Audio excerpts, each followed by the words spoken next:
সংশয়ের কথা বললেন, এই সংশয় দূর করার জন্যই কিন্তু সম্মানিত সেনাবাহিনী প্রধান সকল বিভাগে ব্যক্তিগতভাবে গিয়েছেন এবং নির্বাচন সংশ্লিষ্ট অসামরিক প্রশাসন এবং আইনশৃঙ্খলা রক্ষাকারী বাহিনী যারা এই নির্বাচনের সাথে নিয়োজিত থাকবেন বা সংশ্লিষ্ট সকল স্টেক হোল্ডার তাদের সঙ্গে মত বিনিময় করেছেন। এবং আমি প্রথমেই বলেছি দুটো উদ্দেশ্য নিয়ে গিয়েছেন। একটা হচ্ছে তাদেরকে আস্থা দেওয়া যে তাদের যে কোনো সহায়তা প্রদানের জন্য সেনাবাহিনী প্রস্তুত আছে, এবং দ্বিতীয়টি হচ্ছে জনগণকে আস্থা দেওয়া এবং ওই বার্তাটা সুস্পষ্টভাবে দেয়া যে সকল বাহিনী, সরকার, নির্বাচন কমিশন, অসামরিক প্রশাসন, আইনশৃঙ্খলা রক্ষাকারী বাহিনী, সশস্ত্র বাহিনী সকলে সমন্বিতভাবে একটি সুন্দর নির্বাচন উপহার দেওয়ার জন্য প্রস্তুত। এবার প্রথম অংশটাতে আসি, যেটাতে বললেন যে একটা পাল্টাপাল্টি অভিযোগের নির্বাচনের একটা সংস্কৃতি আছে আমাদের দেশে, এই সংস্কৃতির সঙ্গে আমরা সবাই মোটামুটিভাবে পরিচিত। সো এই পাল্টাপাল্টি অভিযোগের এই সংস্কৃতিটা চলমান, এটা চলছে যতক্ষণ পর্যন্ত সাধারণ মানুষের জানমালের ক্ষয়ক্ষতি এবং না হচ্ছে ততক্ষণ পর্যন্ত আমরা এ বিষয়ে আমাদের ইনভলভমেন্টের আমরা করছি না। যে বাট কোনো কারণে যদি কোনো জানমালের ক্ষয়ক্ষতি হয়, সাধারণ মানুষ যদি এর দ্বারা কোনো অসুবিধার সম্মুখীন হয় এবং অসামরিক প্রশাসন যদি মনে করে যে সেখানে সেনাবাহিনীর হস্তক্ষেপের প্রয়োজন রয়েছে, আপনাদেরকে বুঝতে হবে যে নির্বাচনের মূল দায়িত্বটা হচ্ছে জেলাতে রিটার্নিং অফিসার এবং জেলা প্রশাসক তিনি রিটার্নিং অফিসারের দায়িত্ব পালন করেন। আইন শৃঙ্খলা রক্ষার মূল কাজটা হচ্ছে এসপি, পুলিশ এটা করে। এই অসামরিক প্রশাসন এবং এই আইন শৃঙ্খলা রক্ষাকারী বাহিনী তাদের যে কোনো প্রয়োজনে যে কোনো ধরনের সহায়তা প্রদানের জন্য আমরা মাঠে মোতায়েন রয়েছি। চাওয়া মাত্র আমরা চাইবা মাত্র যে কোনো সহায়তা প্রদান করিতে বাধ্য থাকিব। আসসালামু আলাইকুম। হচ্ছে যে পার্বত্য চট্টগ্রাম সবসময়ই একটি সেন্সিটিভ জায়গা এবং এ ব্যাপারে আপনারা জানেন যে শুধু বর্তমানে নির্বাচন কেন্দ্রিক নয়, নির্বাচনের পূর্বাপর সময়ও আমরা ওখানে আমাদের সেনা মোতায়েন সার্বক্ষণিকভাবে থাকে। তো যেই আশঙ্কার কথা আপনি বলেছেন, আমরা এইগুলো আমাদের অ্যাসেসমেন্টের মধ্যে নিয়েছি। এ ব্যাপারে পর্যাপ্ত পরিমাণ পর্যালোচনা করা হয়েছে এবং এটার সাথে সংশ্লিষ্ট যে সংস্থারা যারা কাজ করছে এবং আমাদের সেনাবাহিনী যারা ওখানে মোতায়েন করা আছে তাদেরকে এ ব্যাপারে সুনির্দিষ্ট নির্দেশনা প্রদান করা আছে সকল ধরনের থ্রেট অ্যাসেসমেন্ট করে। দ্বিতীয় যে প্রশ্নটি আপনি করেছেন সেটা হচ্ছে যে ভোট কেন্দ্রের ভিতরে বা আশেপাশে হয়তো আইনশৃঙ্খলা রক্ষাকারী বাহিনী থাকে, বাট সাধারণ মানুষ যারা ভোট কেন্দ্রে আসতে চায় তাদের এ ব্যাপারেও এবার আমরা আপনাদের আশ্বস্ত করতে চাই যে সাধারণ মানুষ যাতে নির্ভয় এবং স্বাচ্ছন্দ্যে যারা ভোট কেন্দ্রে আসতে পারে সে ব্যাপারে আমাদের নিয়মিত টহল জারি থাকবে। এবং এ কারণেই আমরা এবার উপজেলা ভিত্তিক, ক্ষেত্র বিশেষে কেন্দ্র ভিত্তিক আমাদের ক্যাম্প স্থাপন করেছি, যাতে বিপুল সংখ্যক পেট্রোল একসঙ্গে যেন অনেক টহল বাইরে থাকতে পারে, যাতে সাধারণ মানুষের মনে আস্থার জায়গাটা হয় এবং নির্বিঘ্নে তারা যাতে নির্ভয়ে ভোট কেন্দ্রে আসতে পারে। তৃতীয় যে প্রশ্নটি আপনি করেছিলেন যে নির্বাচন পরবর্তী সহিংসতা, আমার মনে হয় এখানে আরেকজন এই প্রশ্নটা করেছিলেন নির্বাচন পরবর্তী সহিংসতা। আমি কখনো বলেছি যে নিশ্চয়ই আমরা এটার জন্য সর্বাত্মক আমাদের প্রস্তুতি রয়েছে এবং আমরা we are train for that. Thank you. তো প্রথম যে অংশটি ছিল যে ভোট কেন্দ্রে সহিংসতা এবং পোস্ট ইলেকশন যদি কোনো হয় এবং আমাদের নিরপেক্ষতা যদি প্রশ্নবিদ্ধ হয়, আমি প্রথমেই বলতে চাই বাংলাদেশ সেনাবাহিনী একটি সুশৃঙ্খল বাহিনী এবং দেশমাতৃকার সেবায় নিয়োজিত একটি বাহিনী। আমাদের এখানে আমরা যারাই সেনা মোতায়েন করা হয়েছে, সম্মানিত সেনাবাহিনী প্রধান পরিষ্কারভাবে একটি কথা বলে দিয়েছেন যে সম্পূর্ণ নিরপেক্ষভাবে আমরা আমাদের দায়িত্ব পালন করব। দেশের সাধারণ মানুষ যাতে নির্বিঘ্নে নির্ভয়ে ভোট কেন্দ্রে যেতে পারে এবং তার ভোটটা সে দিতে পারে, এটা নিশ্চিত করা হবে আমাদের অন্যতম দায়িত্ব।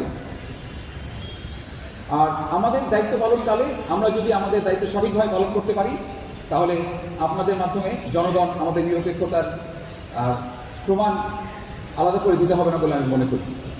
আর দ্বিতীয় যেটা বলেছেন যে অতিরিক্ত বল প্রয়োগের ক্ষেত্রে বিজিবি বলেছে তারা অতিরিক্ত বল প্রয়োগ করবে না, আমরা কি করব? সেনাবাহিনীর জন্য সুনির্দিষ্টভাবে রুলস অফ এঙ্গেজমেন্ট বলে দেওয়া আছে। আমরা আইনের আওতায় থেকে সেই রুলস অফ এঙ্গেজমেন্ট অনুসরণ করে আমরা আমাদের দায়িত্ব পালন করে থাকি।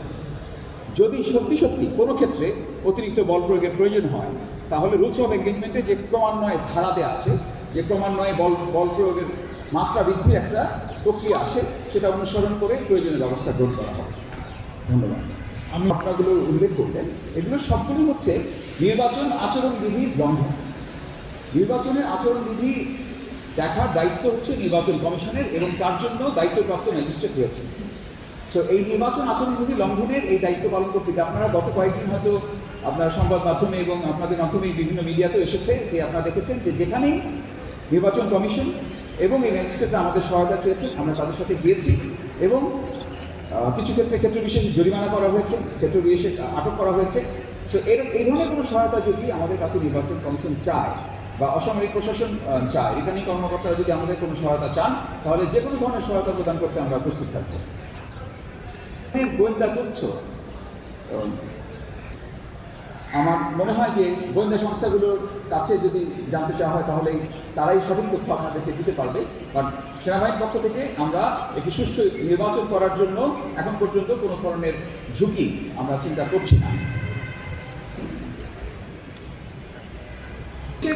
সার্বভৌমত্ব রক্ষার জন্য দায়িত্বপ্রাপ্ত হচ্ছে সশস্ত্র বাহিনী, আর যার মূল অংশটা বাংলাদেশের জন্য হচ্ছে সেনাবাহিনী। তো সেনাবাহিনীকে তার দেশের সার্বভৌমত্ব রক্ষার জন্য নিজেকে প্রস্তুত রাখতে হয় এবং প্রস্তুত রাখতে গিয়ে যুগের সাথে তাল মিলিয়ে আধুনিক অস্ত্র, আধুনিকায়ন, প্রশিক্ষণে আধুনিকতা আনা, এগুলো চলমান প্রক্রিয়া। এই অংশ হিসেবে আমাদের এই প্রক্রিয়া চলমান রয়েছে, এটা আলাদা করে কোনো কিছু নয়, এটি চলমান প্রক্রিয়া। প্রয়োজনে আমরা যাতে এই আক্রমণের শিকার না হই সেই প্রস্তুতি আমরা আমাদের নিয়েছি। আর এর বাইরে প্রত্যেকের যার যার জায়গা থেকে এই প্রস্তুতি তাকে নিতে হবে। আর আমি আপনাকে আশ্বস্ত করতে পারি যে সেনাবাহিনী তার যে সমস্ত আইটি সাইট আছে সেগুলো যাতে হ্যাক না হয় সে ব্যাপারে যতটুকু প্রস্তুতি নেওয়া সেই প্রস্তুতি আমরা নিয়েছি এবং নিচ্ছি। বিকজ এটা তো আমরা অবশ্যই এটা একটা অ্যাসেসমেন্ট করেছি এবং তদনুযায়ী আমাদের এই মোতায়েন পরিকল্পনা করা হয়েছে। দ্বিতীয় যে অংশটি বললেন যে 3 বাহিনী প্রধান গাজীপুরে গিয়েছিলেন, আমি আবারও বলি আপনাদের মাধ্যমে এই বার্তাটা সবার কাছে পৌঁছানো জরুরি। গিয়েছিলেন শুধুমাত্র এইটুকু আশ্বস্ত করার জন্য যে সকলে মিলে, সকল স্টেক হোল্ডার মিলে একটি অবাধ এবং সুষ্ঠু নির্বাচন অনুষ্ঠানের জন্য বদ্ধপরিকর। আরেকটি প্রসঙ্গ এনেছেন নন মেটাল ওয়েপনের ক্ষেত্রে। আপনারা জানেন যে গত 1.5 বছর যাবৎ সেনাবাহিনী তাদের নিজস্ব যে রোল তার বাইরে এসে আইনশৃঙ্খলা রক্ষায় অসামরিক প্রশাসনকে সহায়তা প্রদান করে যাচ্ছে এবং যেটা করতে গিয়ে তাদেরকে তাদের নিজস্ব যে প্রশিক্ষণ তার বাইরে এসে কিন্তু তাদেরকে পুলিশিং করতে হয়েছে, পুলিশের অনেক কাজ তাদেরকে করতে হচ্ছে। আমরা এই জন্য পূর্ব থেকেই এই ধরনের নন লেথাল ওয়েপন এবং রায়ট কন্ট্রোল ইকুইপমেন্ট দিয়ে তাদেরকে ইকুইপ করেছি, ক্ষেত্র বিশেষে তাদের প্রশিক্ষণও দিয়েছি। নির্বাচন কেন্দ্রিক কথা যদি বলি, আমরা নির্বাচনকে সামনে রেখে আরও বেশ কিছু রায়ট কন্ট্রোল ইকুইপমেন্ট আমরা আমাদের সেনা সদস্যদের জন্য নিয়ে এসেছি, যেগুলো তারা মাঠে এই মুহূর্তে তারা দায়িত্ব পালন করছে। সেগুলো সহ আমরা পুলিশের কাছ থেকে কোনো ধরনের নন লেথাল ওয়েপন গ্রহণ করছি না। ভোট কেন্দ্রে এসে তার মতামতটা দিতে পারে। একটি সুষ্ঠু এবং অবাধ নির্বাচনের এটা হলো মূল প্রধান উপজীব্য এবং যে কারণেই আমরা কিন্তু সার্বভৌমিক এই চেষ্টাটাই করছি। এই যে আমাদের এত টহলের কথা বলছি, আমরা 544টা ক্যাম্প স্থাপন করেছি। প্রতিটি ক্যাম্প থেকে গড়ে যদি 8 থেকে 10টি টহল বাইরে যায়, তার মানে এট এ টাইম 50,000-এর মতো টহল বাইরে থাকবে। প্রথম যেটি যে আমরা 1 লক্ষ সেনা সদস্যের কথা বারবার বলছি, কেন? পূর্ববর্তী নির্বাচনগুলোতে আমাদের সর্বোচ্চ 40 থেকে 42,000 সেনা সদস্য আমরা মোতায়েন করেছি, আর এবার 1 লক্ষ। তাহলে কেন এই বিশাল পার্থক্য এবং কেন এই এত বড় সংখ্যায় আমরা মাঠে গেলাম? অন্যান্য নির্বাচনের চাইতে এবারের নির্বাচনে আমাদের মোতায়েনের পার্থক্য হচ্ছে, আমি শুরুতে আপনারা খেয়াল করেছেন আমরা স্বরাষ্ট্র মন্ত্রণালয়ের নির্বাচন পরিপত্রের কথা আপনাদেরকে উল্লেখ করেছি, যেখানে বাংলাদেশ সেনাবাহিনীকে, ইনফ্যাক্ট সশস্ত্র বাহিনীকে ভোট কেন্দ্রের আগিনা পর্যন্ত যাওয়ার অনুমতি দেওয়া হয়েছে, যেটা পূর্ববর্তী নির্বাচনগুলোতে ছিল না। আমরা স্ট্রাইকিং ফোর্স হিসেবে দূরবর্তী একটা জায়গাতে কনসেন্ট্রেটিভ হিসেবে আমরা একসঙ্গে অবস্থান করেছি। এবার আমি যে কথাটা একটু আগে এখানে একজন জানতে চেয়েছিলেন যে সাধারণ মানুষের নিরাপত্তার বিষয়টা যাতে তারা নির্বিঘ্নে যাতে ভোট কেন্দ্রে যেতে পারে, সেই কথাকে মাথায় রেখে সম্মানিত সেনাবাহিনী প্রধান আমাদের ন্যূনতম প্রয়োজনীয় সেনা সদস্যকে রেখে বাকি সকল সেনা সদস্যকে উনি নিয়োগ করেছেন এই সুষ্ঠু ইলেকশন করার জন্য। যে কারণে আমরা চেষ্টা করছি আমাদের প্রয়োজনীয় যে যানবাহন, সেই যানবাহন আমাদের অপ্রতুল।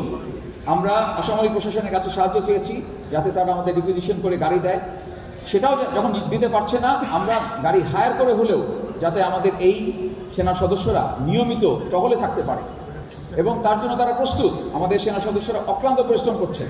আপনার ঢাকার বাইরে গেলে দেখবেন, ঢাকার ভিতরে আপনারা দেখেছেন যে তারা অক্লান্ত পরিশ্রম করছেন, দিনরাত তারা টহল পরিচালনা করছেন শুধুমাত্র এই আস্থাকে তারা ফিরিয়ে আনার জন্য, এবং এটা জোরদার করা হচ্ছে গত 20 জানুয়ারি থেকে।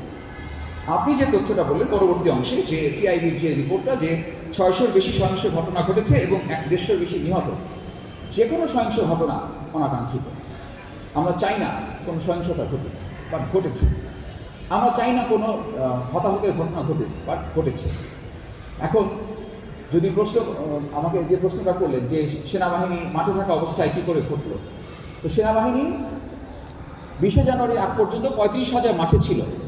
এই 35,000 থাকা অবস্থায় এই ঘটনাটা ঘটেছে। যদি আমরা না থাকতাম তাহলে কি এটা বাড়তো না কমতো? আমাদেরকে ব্যাপারগুলো বুঝতে হবে, এবং আমি চাই যে আপনাদের মাধ্যমে এই উপলব্ধিটা সবার মাঝে ছড়িয়ে যাক। আমরা একটা জনবহুল দেশ, অনেক মানুষের দেশ, এর মাঝে আমরা 1 লক্ষ সেনা সদস্য নিয়োগ করার পরও সেটা সত্যিকার অর্থে অপ্রতুল। দুর্গম জায়গা আছে, বিপদসংকুল কেন্দ্র আছে, সব জায়গায় ফিজিক্যালি আমরা থাকতে পারছি না। কিন্তু আমাদের চেষ্টার কোনো ত্রুটি নেই। আমাদের সৈনিকেরা কোনো ধরনের তাদের বিশ্রাম নিয়ে তারা চিন্তিত না। যে কোনো সময় যে কোনো জায়গায়